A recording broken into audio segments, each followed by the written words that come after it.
Hello, my name is Paul, and today I'll be making a pumpkin pie for the Thanksgiving season. The difference between a normal pumpkin pie and the pumpkin pie I'll be making today is I'll be using flax seeds in place of butter and eggs in order to avoid the saturated fat content in a normal pie crust. To start off, I'll be using food processor, and I'll be grinding up my graham crackers to make it a little flour mixture.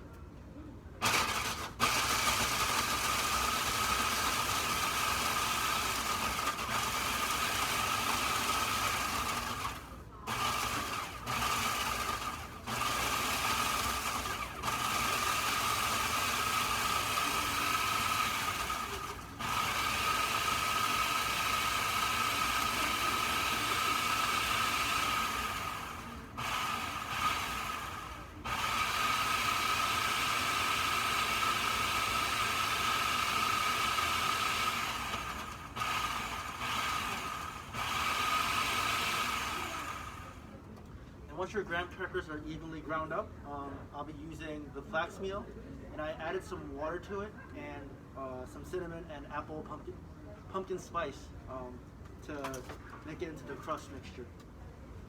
So I'll be adding that in.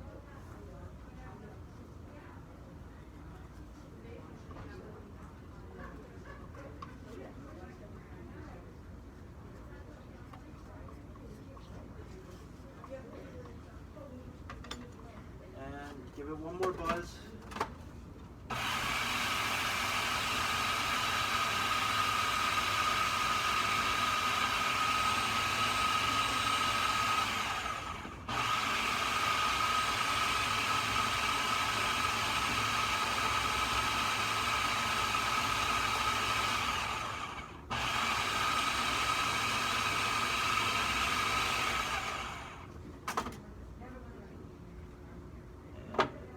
Once that's ready, you get it to a pie tin,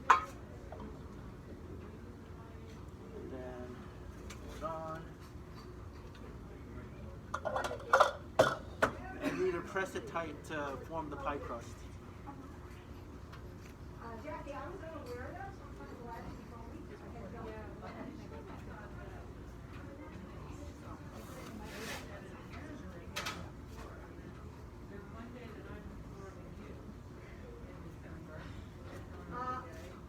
You want to evenly press the pie dough, because if you don't have it evenly spread out, it won't cook evenly, and then you'll have some parts where it's fully cooked and then other parts that won't be cooked at all. So you gotta press it real good.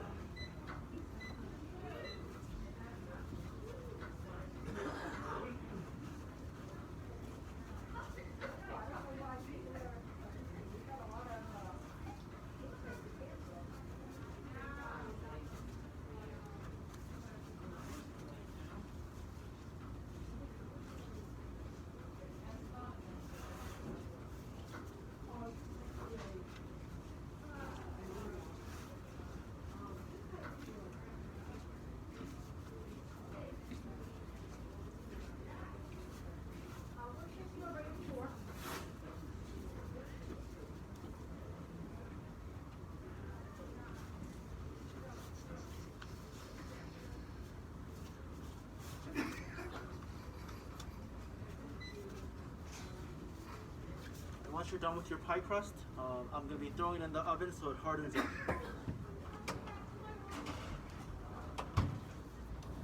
And while we have that pie crust going, we're going to be making the filling for the pumpkin pie.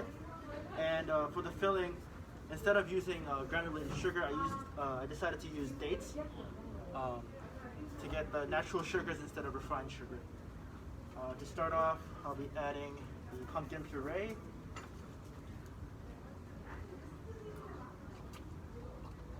Into the food processor. And you don't need to worry about getting out the pie crust mixture, because it's extra flavor anyways, right? And then a little bit of the flax egg mixture I had earlier.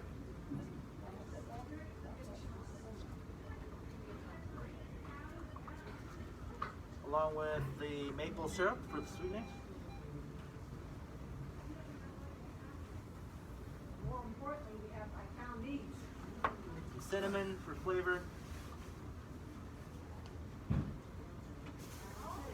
And the dates that I soaked up in water beforehand for extra sweetness for the pumpkin pie.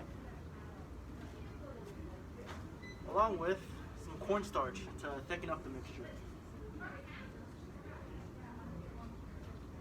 So to make it not clump up, I'm gonna add half of it first, and then after I pulse it,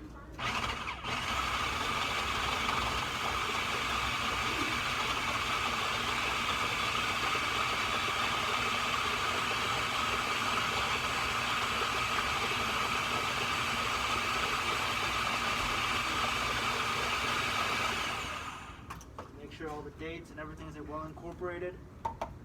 I'll be adding the rest of my cornstarch.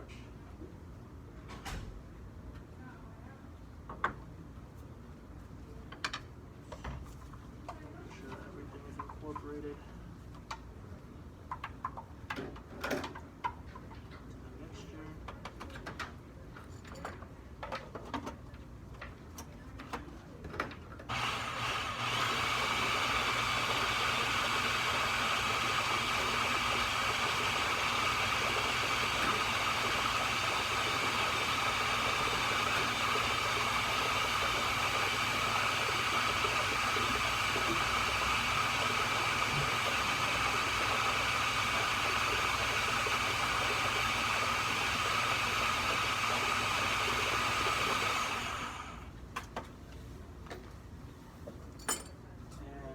Consistency you want is not too watery, but kind of thick mixture texture, so that the pie doesn't fall apart once The mirror needs to be tilted a little bit. you're done with the pie. And so all you have to do now is take out the crust once it's done, add the mixture into the crust, and bake it another 35 to 45 minutes, and your finished product will look like this.